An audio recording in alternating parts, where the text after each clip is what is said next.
안녕하세요. 오토기업 김정민입니다. 삼성 GOS 때문에 난리였죠? 지금은 조금 정리되는 분위기는 합니다만 아직 논란이 가라앉지는 않았습니다. GOS, 게임 옵티마이징 서비스. 최신 플래그십 스마트폰을 샀는데 이게 생각지도 않은 앱이 갑자기 게임 구동하면은 강제로 동작을 해가지고 AP, GPU, 클럭을 반토막을 내버리는 거예요. 성능이 반밖에 안 나오는 겁니다. 이거 황당하잖아요. 마치 자동차 300마력짜리를 샀는데 뭐 특정 운행 구간에서 갑자기 150마력 출력이 확 제한이 돼버린 겁니다. 그래서 왜 300마력 안 나와요? 그랬더니 300마력 내려면 인제나 저기 영암이나 저 포천 가서 서킷에서 달리시고요. 일반 도로에서는 150마력밖에 아니 왜? 안전하시라고요. 안전이 최고잖아요. 그럼 왜 300마력이라고 하셨습니까? 아니 엔진은 300마력이 맞는데요. 저희가 그냥 소프트웨어로 제한을 그렇게 한 겁니다. 이런 거예요, GOS가.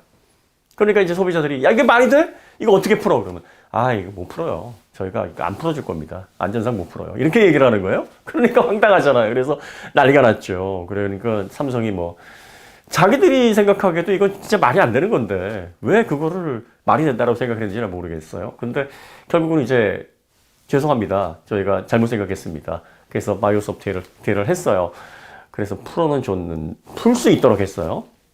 아예 그거를 다 빼서 삭제를 한 게 아니라 쓰지 않으실 분들은 이걸 비활성화 시키십시오라고 했는데 이것도 최신 폰인 S22만 그렇게 해놓고 그 이전에 폰들은 이게 갤럭시 노트 7서부터 적용이 됐던 어플이고요.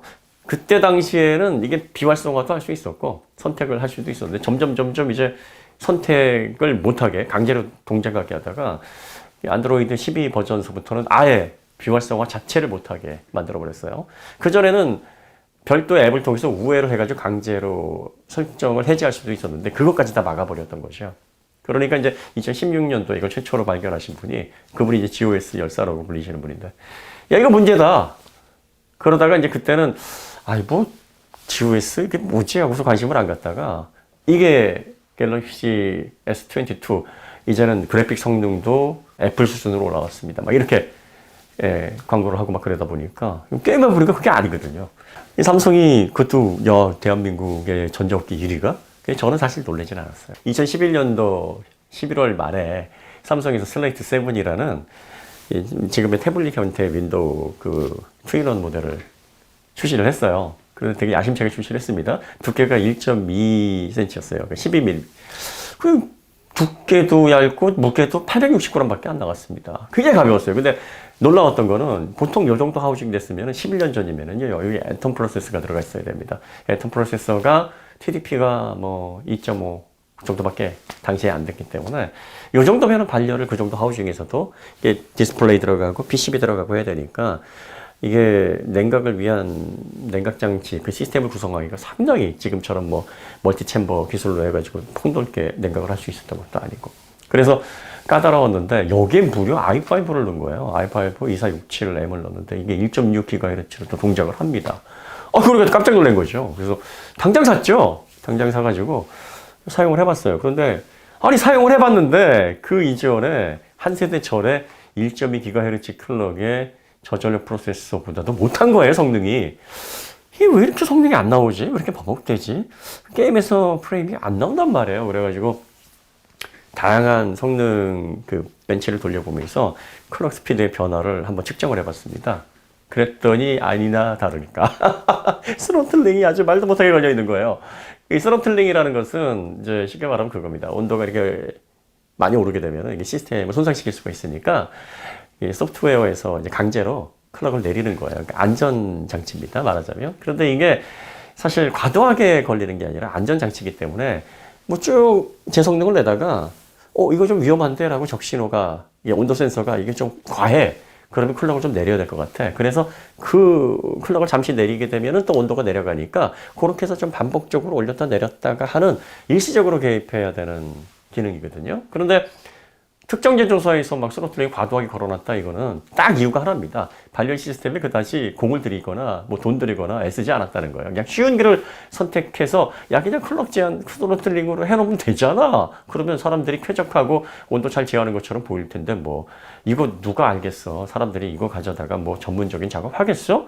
그냥 다 인터넷 보고 브라우징 하고 뭐 그냥 뭐 개인적인 용도로 그냥 디소 소스용으로 쓰겠지라고 했는데 저같이 과도하게 이런 걸 작업용으로 쓰는 이상한 소비자가 있다라는 걸 삼성이 간과한 거죠. 그래서 제가 그걸 리뷰를 통해서 그 떨어지는 성능에 대한 데이터들을 쭉 리뷰를 통해서 공개를 한 다음에 마지막에 제가 뭐라고 했냐면 이렇게 이제 평가를 내렸어요. 자, 이 부분은 그냥 읽어드리면 이게 지금의 GOS 사태를 일으킨 삼성과 뭐가 다른지 아니면 여전히 삼성이 삼성한 건지 여러분들이 바로 알 수 있을 겁니다. 리뷰 샘플의 경우 실내에서 사용할 경우 제품을 구동시킨 후 초기 10분 이내를 제외하고 대부분의 작업에서 프로세서의 원클럭을 낼 수 없는 상황이 연속되었습니다. 특히 3D 게임 실행과 같은 고성능을 필요로 하는 작업에서는 클럭이 800MHz 이상 오지 않는 현상이 지속됩니다. 물론 프로세서 클럭이 전혀 올라가지 않는 것은 아닙니다. 프로세서 모니터링을 해보면 800MHz로 클럭이 계속 유지되다가 간헐적으로 1.2GHz, 1.6GHz, 1.7GHz 등으로 오르기도 하지만 순간적으로 상승할 뿐 이내 800MHz 정도의 수준으로 떨어져 이 상태를 유지합니다. 즉 프로세서 온도가 일정 부분 상승하면 클럭이 자동으로 다운되기 때문에 실내에서 평균 이상의 CPU 퍼포먼스를 필요로 하는 작업을 30분 이상 사용할 경우 원래 프로세서가 갖고 있는 성능의 절반 정도밖에 사용하지 못하는 상황이 발생한다는 점은 슬레이트 7의 구조적 단점에 해당됩니다. 온도 상승에 따라 CPU 클럭이 자동으로 제한, 스로틀링이 되기 때문에 시스템 구동 후 초기에는 원래 프로세서가 갖고 있는 성능에 근접한 퍼포먼스를 내지만 얼마 지나지 않아 클럭이 하락하기 시작하여 20-30분 정도가 지나는 시점부터는 프로세서 그래픽 코어 성능이 절반 정도 수준으로 떨어집니다. 이 절반 정도로 떨어져서 안 올라요. 그러니까 20분에서 30분 정도만 지나면 아예 그냥 성능이 반토막이 되는 겁니다.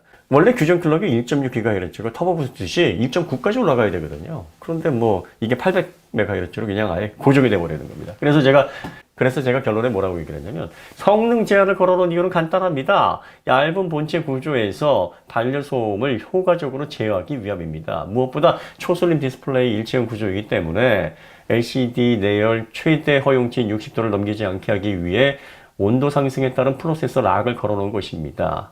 겉으로 드러나는 사양에 민감한 소비자들에게 고성능 제품임을 나타내는데 문제가 없고 얇은 본체 구조임에도 발열과 소음을 효과적으로 제어한다는 느낌을 줄 수 있으며 온도 상승에 따른 액정 손상과 같은 문제점도 방지할 수 있으니 제조사 입장에서는 선택의 여지가 없는 부분이겠지요. 하지만 부품이 보유한 본연의 성능을 충분히 제공받지 못하는 소비자 입장에서는 상당히 찜찜한 일이 아닐 수 없습니다. 마치 200마력 이상의 고출력 엔진을 장착하고 있지만 안전을 이유로 최고 속도를 시속 120km 정도로 제한을 해놓아 고성능 엔진의 출력의 상당 부분을 활용할 수 없는 경우와 비슷하다 하겠습니다.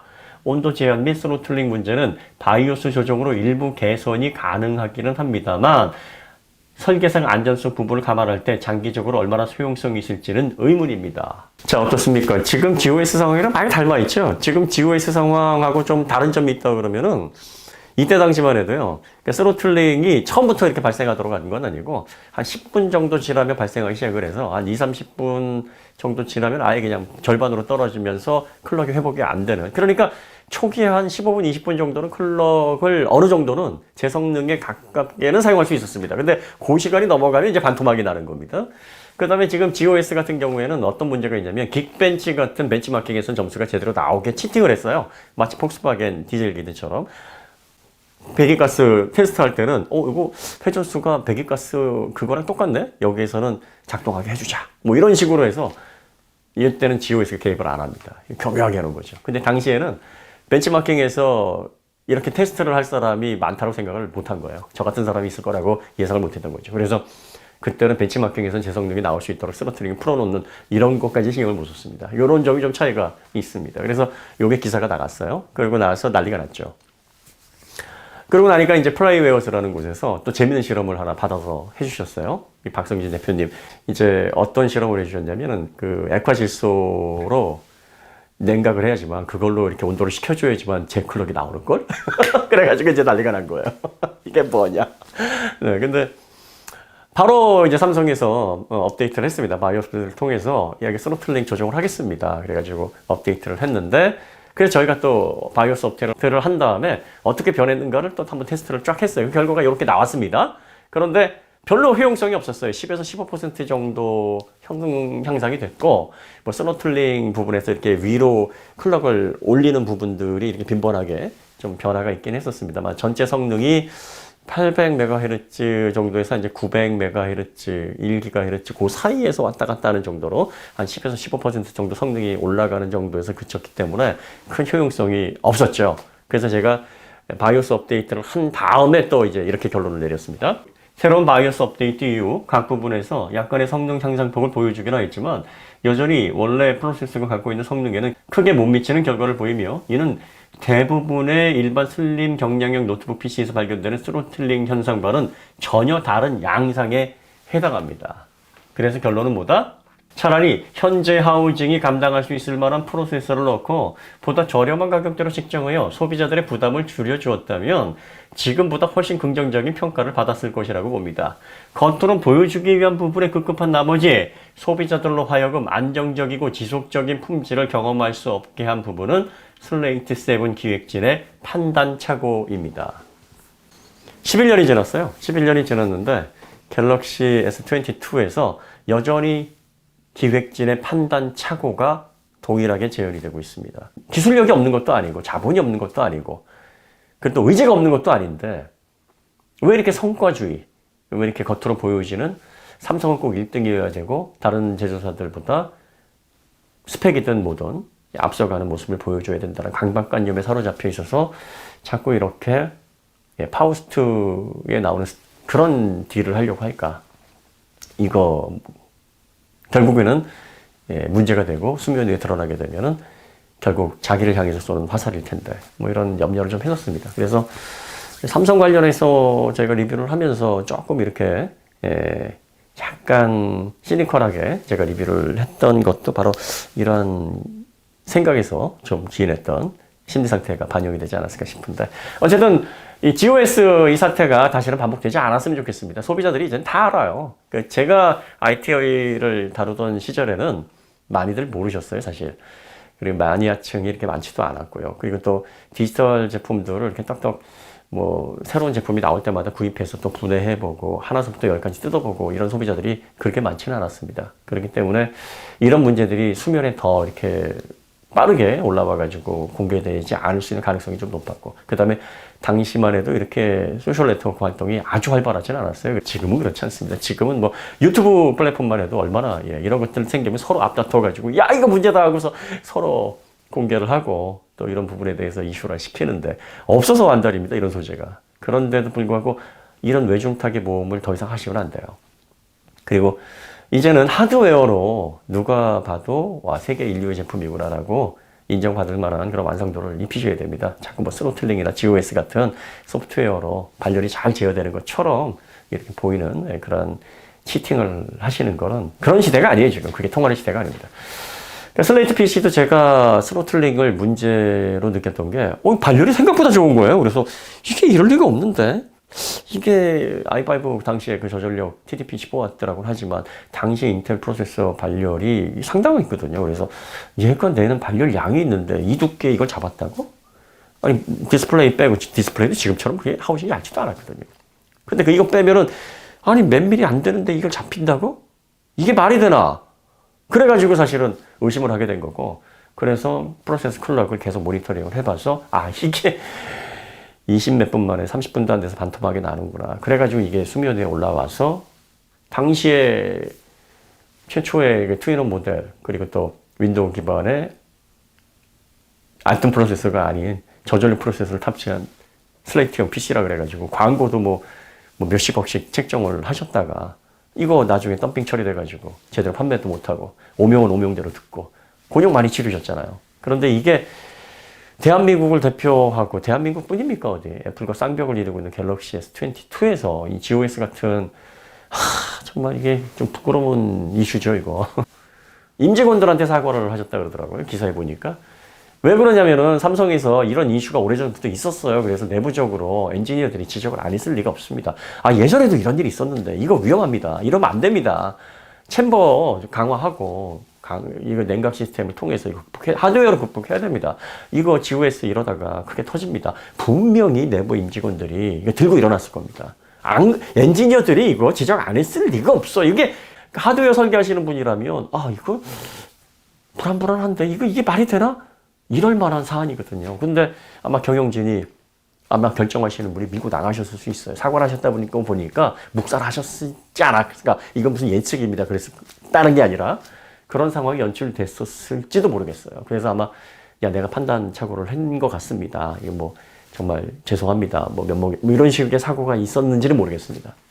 어쨌든 지나간 이슈는 지나간 이슈고 앞으로가 중요한 거죠. 앞으로 대한민국을 대표하는 전자업계, 대한민국뿐만이 아닙니다. 세계 부동의 전자업계로서는 애플 다음에 세계를 좌지우지하는 정말 자랑스러운 기업입니다. 자랑스러운 기업이고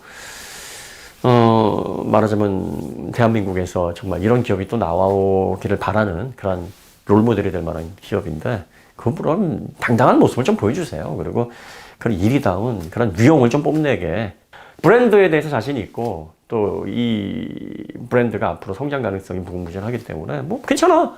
뭐 이렇게 좋아한다고 한들 뭐 난 부끄럽지 않아. 이렇게 스스로 팬이라는 것을 자처하시는 분들이 계시거든요. 삼성도 그렇게 팬층을 견고하게 형성하려면 일단 제품에 있어서는 흠잡을 데가 없어야 됩니다. 이런 이슈 더 이상 안 만드시리라 생각됩니다. 어쨌든 GOS 관련해가지고 뭐 좀 다뤄달라시는 분들이 계셨는데 좀 제가 옛날 생각도 좀 많이 나고 앞으로 또 이런 일들이 11년 전의 일이 또 11년 후에 또 10년 후에 다시는 생기지 않겠죠?